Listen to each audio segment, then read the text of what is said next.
All right, let's get you more details on this unfolding story. With me is DW Stefan Simons in Washington, and in New York, Manhattan, James Reinl joins us from there. James, want to give you the first word. What's the latest in New York? What have you learned? Well, sure. As you can see behind me, outside the Time Warner Center here in Midtown Manhattan, there's scenes of alarm and confusion. You can probably hear the fire alarm sirens ringing behind me, see the large police presence. The police have evacuated the building, the headquarters of the CNN office, and also a supermarket and shopping center. The crowds of people that you can see around me, those are many of the people who were evacuated from the building. And many of them are waiting around outside. Obviously, they feel safe at the moment because the police say they've got the situation under control. And many of them are thinking whether or not they're going to wait it out and see if the building reopens today, or whether or not just to pack it in for the day and go home. Now, James, as you pointed out in your answer, where you are right now, also known as Columbus Circle, it's a very crowded area on an average day. Lots of tourists, lots of people shopping at the Times Warner building, because there's lots of shops there. It's not just the New York City hub for CNN. Have authorities told people to hunker down?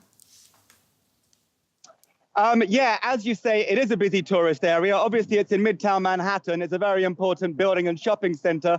Also, on the southwest corner of Central Park is where Columbus Circle is. And so you're right by one of the biggest tourist destinations of New York City, and where those famous horse-drawn carriages tend to go around. Well, police have sent out alerts to the citizens of this city saying, do not come near Columbus Circle. They say it's not safe, the situation is under control, but not to come near this area. And also there's going to be lots of traffic tailbacks as well. They advise people to steer clear of this area. They have also released information about the device itself. They say the situation's under control, but they do believe it was an explosive device. And there are reports out there suggesting that it was a pipe bomb. And of course, that ties in to all these other incidents that we've heard about this in other important locations across the U.S.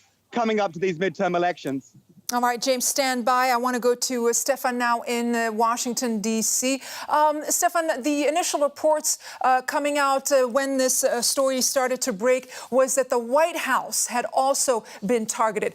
But that was later corrected. Give us the latest.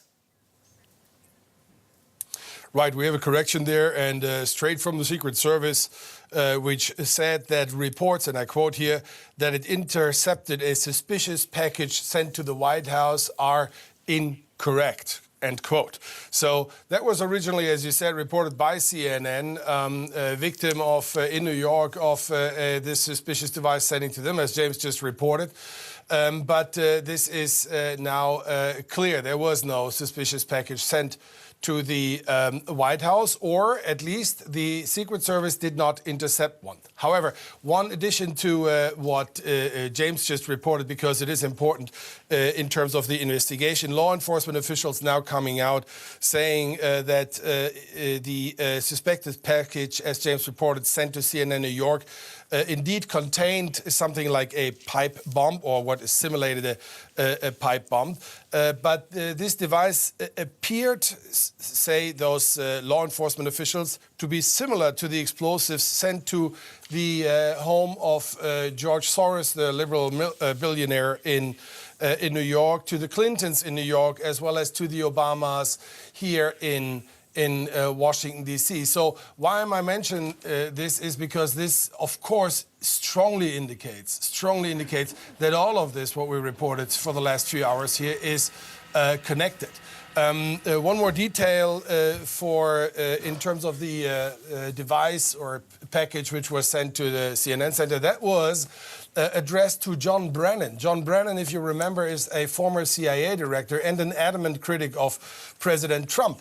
President Trump just a couple of months ago revoked his security clearance for Mr. Brennan. So just as a little tidbit. However, I want to share with you, and I think that's worth it, what the White House released so far as a statement. Sarah Sanders, White House press secretary, came out with a statement earlier saying, I quote, "These terrorizing acts are despicable, and anyone responsible will be held accountable to the fullest extent of the law.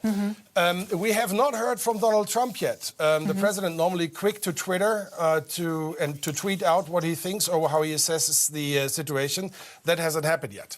All right. Now, Stefan, these appear to be linked. We don't have a confirmation yet, but how are authorities treating these cases? Are they being treated as potential acts of terrorism?